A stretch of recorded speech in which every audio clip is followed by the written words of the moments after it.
Olá, meu querido amigo, minha querida amiga. Olha só nós aqui para mais uma semana estudando a lição da Escola Sabatina. E o tema dessa semana é Testemunhas de Jesus como Messias. E você é uma testemunha de Jesus? É uma importante reflexão para a gente fazer, né? A gente vai abordar alguns temas aqui que são muito interessantes, tá? Eu espero que você já tenha estudado para agora a gente dar uma pincelada na lição inteira, ok? Mas antes, como você sabe, nós vamos para os nossos recados. Um recado importante que eu quero dar para vocês é que a gente não conseguiu continuar as nossas gravações do Apocalipse, tá? Mas não perca a esperança, ore pelo nosso projeto para que a gente continue colocando ele aqui no canal, ok? Outro recado é, eu gostaria de saber se essa lição que nós estamos estudando aqui tem de alguma maneira ajudado na sua vida. Então você pode deixar nos comentários, tentar entrar em contato comigo que eu vou ficar muito feliz de saber. E o terceiro recado é, ajude a gente a chegar a mais pessoas, tá? Envie esse link para que as pessoas possam estudar aí a lição, ok? Então vamos para a nossa oração para nós começarmos a nossa lição? Querido Pai que estás no céu, muito obrigado por tudo que o Senhor tem feito por nós e agradecemos principalmente porque podemos estudar a Sua palavra nos dias de hoje, Pai. Nos ajuda a compreender o que o Senhor quer falar para nós e que assim possamos levar essa mensagem adiante, Pai. É isso que pedimos e já agradecemos. Em nome de Jesus, amém. Vamos então começar com o nosso verso para memorizar? Está lá em João 3,3. Olha só o que diz. A isto respondeu Jesus, em verdade te digo que se alguém não nascer de novo, não pode ver o reino de Deus. Esse é um dos textos que nós vamos estudar da história de Nicodemos, ok? Então fica antenado aí que nós vamos passar por essa história fascinante que a Bíblia nos relata. Sem dúvida, Jesus deu evidências poderosas de que ele era o Messias para aquelas pessoas que viviam naquele tempo. Inclusive, olha só o que diz João 6,47. Em verdade vos digo, quem crê em mim tem a vida eterna. No entanto, aquelas pessoas não tinham só as evidências bíblicas, elas também tinham os milagres que Jesus efetuava por onde passava. Então, transformar água em vinho, alimentar milhares de pessoas, curar coxos, cegos, mudos. Então, muitos milagres que Jesus fez que mostrava quem ele era. João recorre a inúmeros eventos e pessoas para dar testemunho de quem é Jesus. João aponta também para o testemunho do próprio Pai e das Escrituras para dizer quem é Jesus. Todos dão evidências da identidade de Cristo. Então, olha só o estudo que nós vamos fazer aqui. Nós vamos começar por João Batista, em seguida os 5 primeiros discípulos de Jesus e vamos finalizar com Nicodemos. Então fica aí que tem muito conteúdo. Vamos para a parte de domingo então? Vamos falar de João Batista e o título é O Testemunho de João Batista.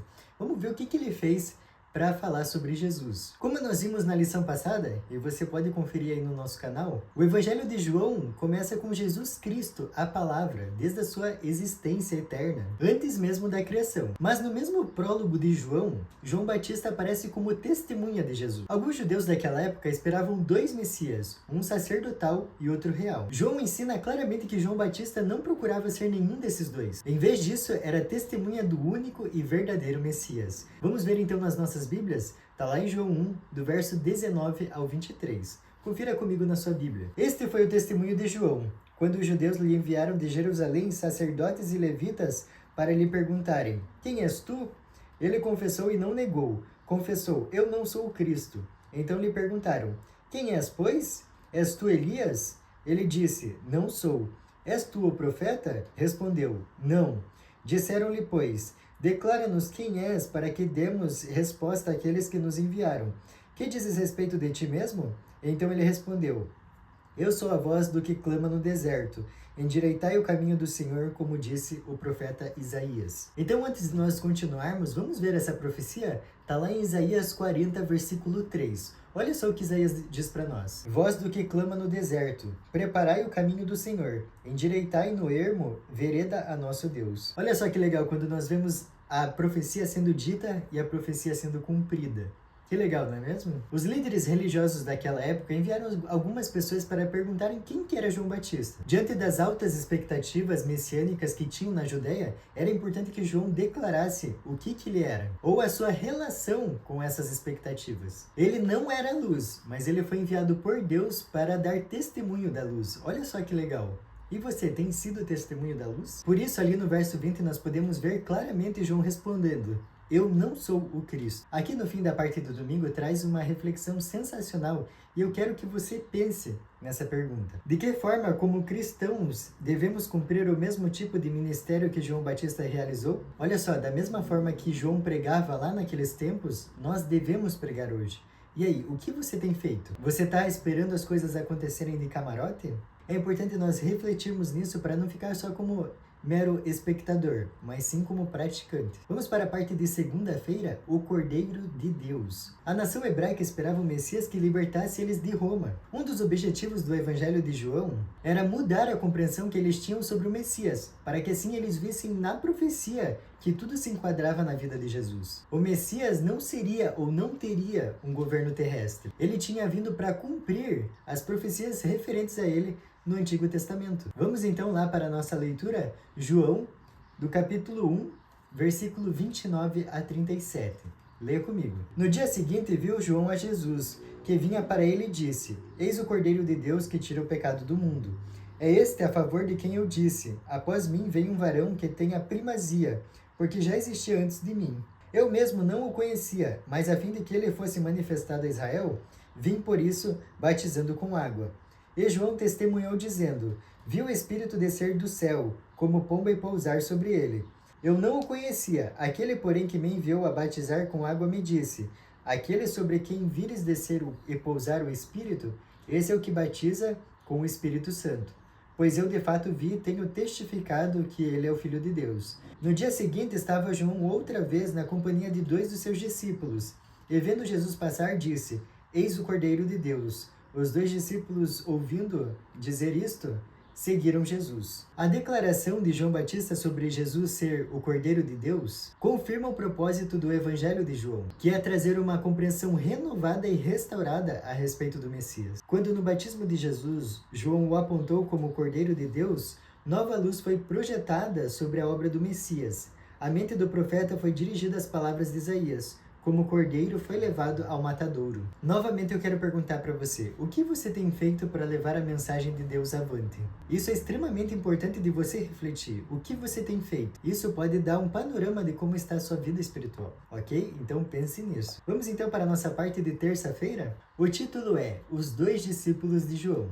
E você sabe quem eram esses discípulos? Vamos ver então na nossa Bíblia? Está em João, capítulo 1, dos versículos 35 a 40. Tá? Então, leia comigo. No dia seguinte estava João outra vez na companhia de 2 dos seus discípulos.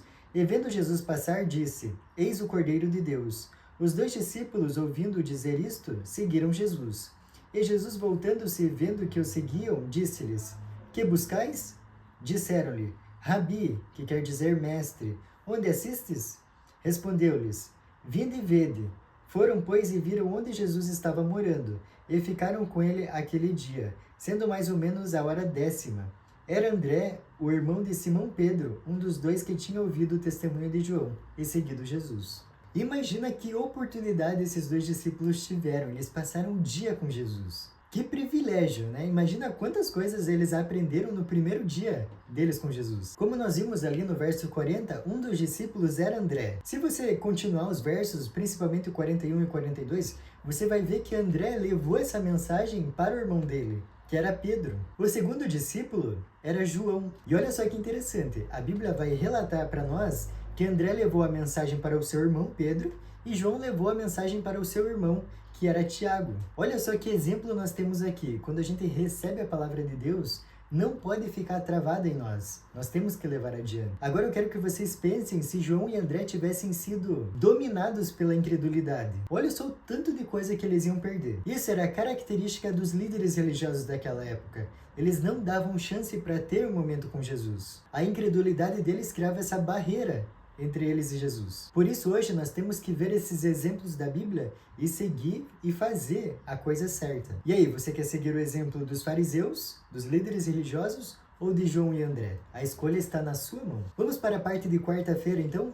Olha só o título, Felipe e Natanael. Está ali no verso 43 até o 46, então leia comigo. No dia imediato, resolveu Jesus partir para a Galileia e encontrou a Felipe, a quem disse: Segue-me. Ora, Felipe era de Betsaida, cidade de André e de Pedro. Felipe encontrou a Natanael e disse-lhe: achamos aquele de quem Moisés escreveu na lei, e a quem se referiram os profetas, Jesus, o Nazareno, filho de José. Perguntou-lhe Natanael: de Nazaré pode sair alguma coisa boa? Respondeu-lhe Felipe: vem e vê. Olha só que legal, outro exemplo que nós temos aqui.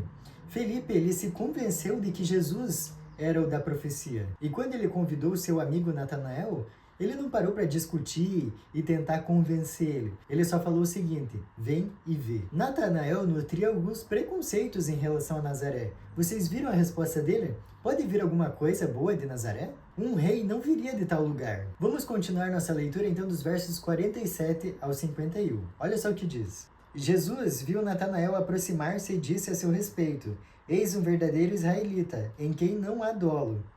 Perguntou-lhe Natanael: de onde me conheces? Respondeu-lhe Jesus: antes de Felipe te chamar, eu te vi quando estavas debaixo da figueira. Então exclamou Natanael: mestre, tu és o Filho de Deus, tu és o Rei de Israel. Ao que Jesus lhe respondeu: por que te disse que te vi debaixo da figueira, crês? Pois maiores coisas do que estas verás. E acrescentou: em verdade vos digo que vereis o céu aberto e os anjos de Deus subindo e descendo sobre o Filho do Homem.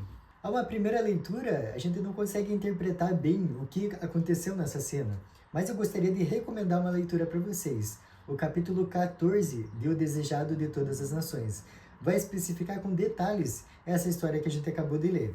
Para você entender um pouquinho do panorama, Jesus falou que viu Natanael embaixo da figueira. Esse lugar era onde Natanael costumava orar, e não foi diferente dessa vez. Natanael foi para esse lugar para orar.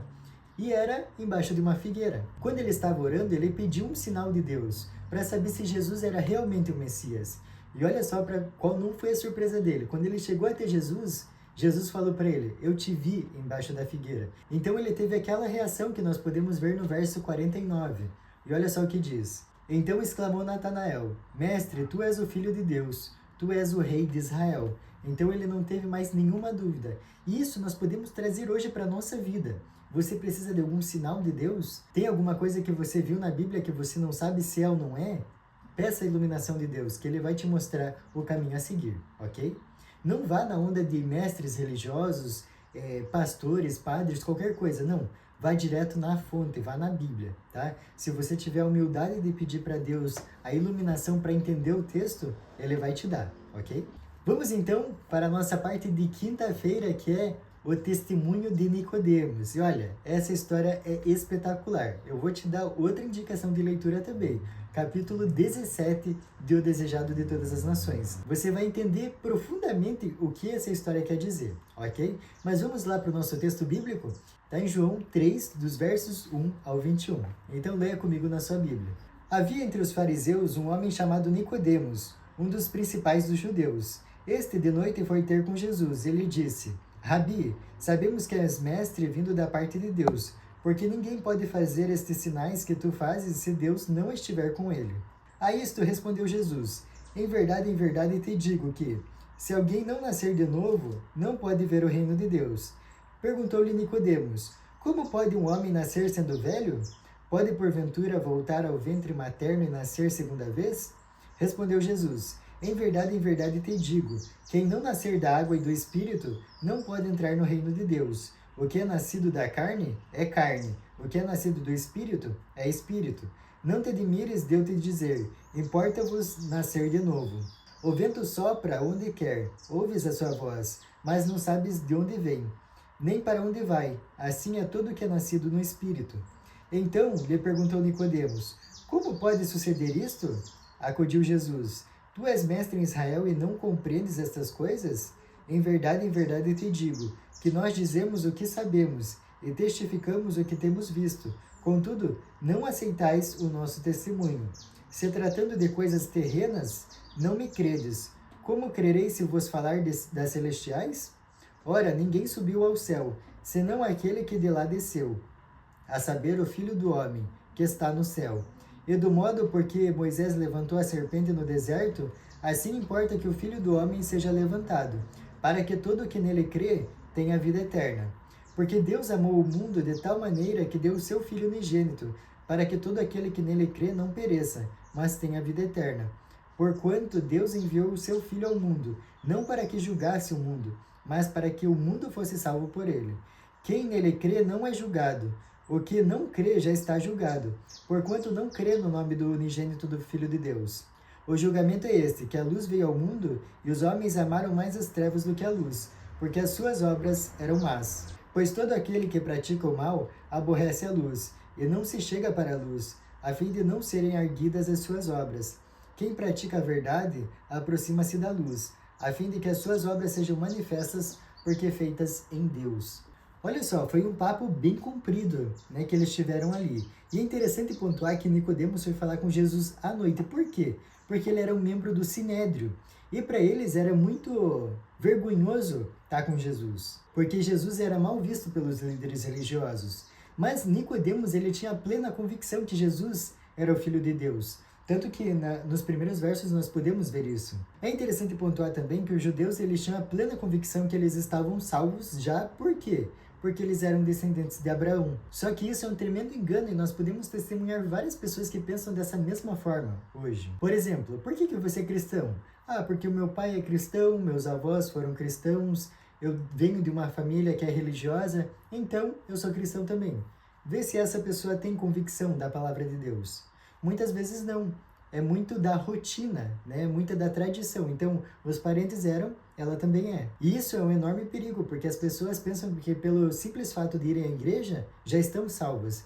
Mas não, é o nosso relacionamento com Deus que vai trazer nós para mais perto dele. E aí, por que você é cristão? Você consegue responder essa pergunta? Vamos finalizar com o nosso estudo adicional, então? Olha só que interessante, o nosso estudo adicional veio começando com Leia de Ellen White, O Desejado de Todas as Nações, Nicodemos, que eu já falei anteriormente. Que legal, né? Então vamos ver uma frase aqui que eu achei muito importante para nós refletirmos, que diz o seguinte: a luz que brilha da cruz revela o amor de Deus. Seu amor nos atrai a ele. Se não resistirmos a essa atração, seremos levados ao pé da cruz, em arrependimento pelos pecados que crucificaram o Salvador. Então o Espírito de Deus, por meio da fé, produz uma nova vida. Então a lei de Deus é escrita na mente e no coração, e podemos dizer com Cristo: agrada-me fazer a tua vontade, ó Deus meu.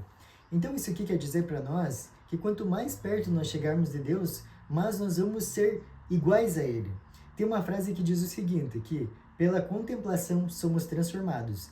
Isso não é só para as coisas de Deus. Por exemplo, se você assiste muito uma série, é provável que você tenha bordões da série ou alguns jeitos dos personagens, e isso é um perigo. Por quê? Porque pela contemplação somos transformados. Então você tem que filtrar o que você está vendo, quem você acompanha, quem você segue, para que pela contemplação você não seja transformado de acordo com o mundo, e sim com a palavra de Deus, tá? Por isso que nós incentivamos tanto vocês a ler a Bíblia, tá? E não só ler, mas sim estudar, tá? Pega cada verso, tenta extrair o máximo de lições que ele tem, para que você assim entenda qual que é a vontade de Deus para sua vida, ok?